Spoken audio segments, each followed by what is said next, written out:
afternoon, this is HorseRacingNation.com editor Jared Horak, and welcome to my second in a series of videos devoted to 2011 Kentucky Derby Contenders.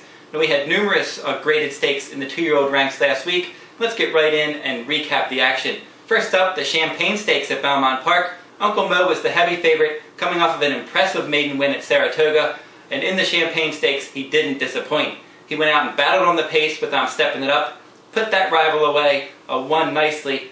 He finished powerfully as well. Mountain Town rallied from off the pace to finish a clear second.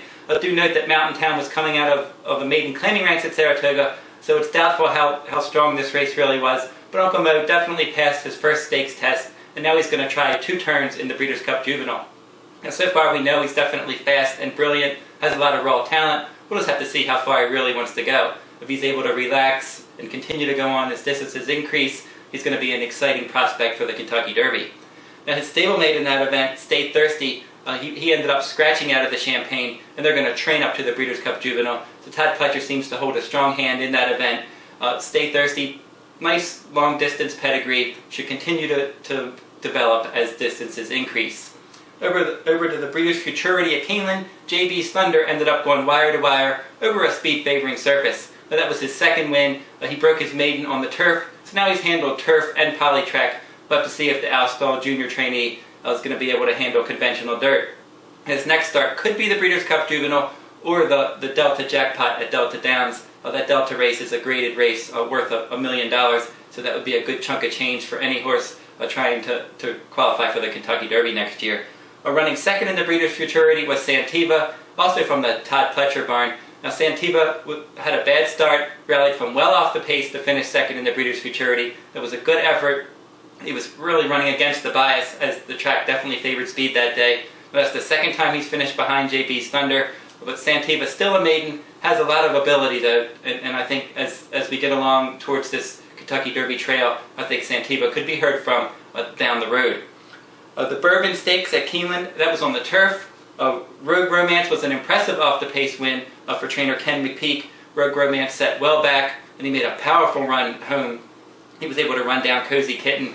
Cozy Kitten ran a good race sitting in mid-pack, took the lead, but Rogue Romance just went right by that one.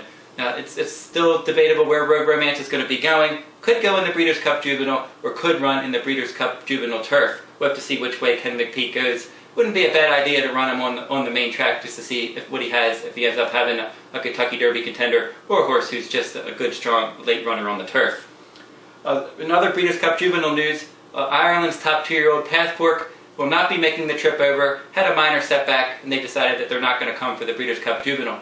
Let's go over to the fillies now and talk about their big races last week. First up was the Frizette Stakes from Belmont Park. AZ Warrior, shipping in from Southern California for trainer Bob Baffert, was a nice winner, was up on the pace, was able to win nicely and hold off the late run of Our Heat Lightning. Our Heat Lightning did not have the smoothest trip, didn't have a great start from the inside, was kind of stuck down on the inside, ended up running second. That was a good effort. She had already won a grade 1 earlier, and this Todd Pletcher trainee definitely has talent, and she should continue to get better. As should the third place finisher, Joyful Victory. The Joyful Victory was my top choice in the Frizette. She was coming off of a nice maiden win from post 12 at Delaware Park, around 2 turns.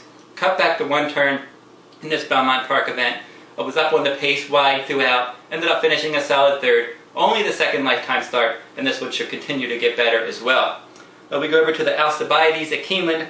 Wickedly Perfect was able to control the pace and go wire to wire, holding off Harlan's Ruby and Geordie Y.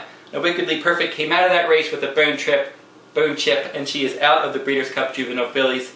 Maybe Geordie Y and Harlan's Ruby will end up running there. This race didn't seem particularly strong on paper. We'll have to see how it plays out over the long run. I do know that there was a key race run at Del Mar earlier this year, the Del Mar Debutante. The winner of that race, Tella Kelly, and the horses that finished behind Tella Kelly, 3 of them have already come back and won grade 1 races. Wickedly Perfect, as I mentioned, in the Alcibiades.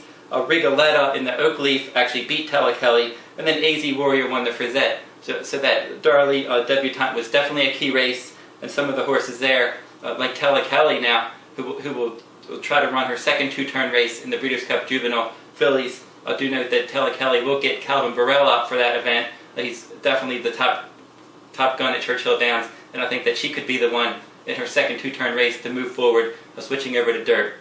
She's one to watch in the Breeders' Cup Juvenile Fillies. Do note, if you'd like to see my 2011 Kentucky Derby Top 10 blog, go on over to pick6blog.com. I'll have this video posted there along with my 2011 Kentucky Derby Top 10. For more 2011 Kentucky Derby news, you can look at horses, race results, and video. Go on over to horseracingnation.com. And I'll be back in a few weeks after the Breeders' Cup Juvenile is run, and I'll have my next video blog on the road to the Kentucky Derby. For horseracingnation.com editor Jared Horak, good luck at the races.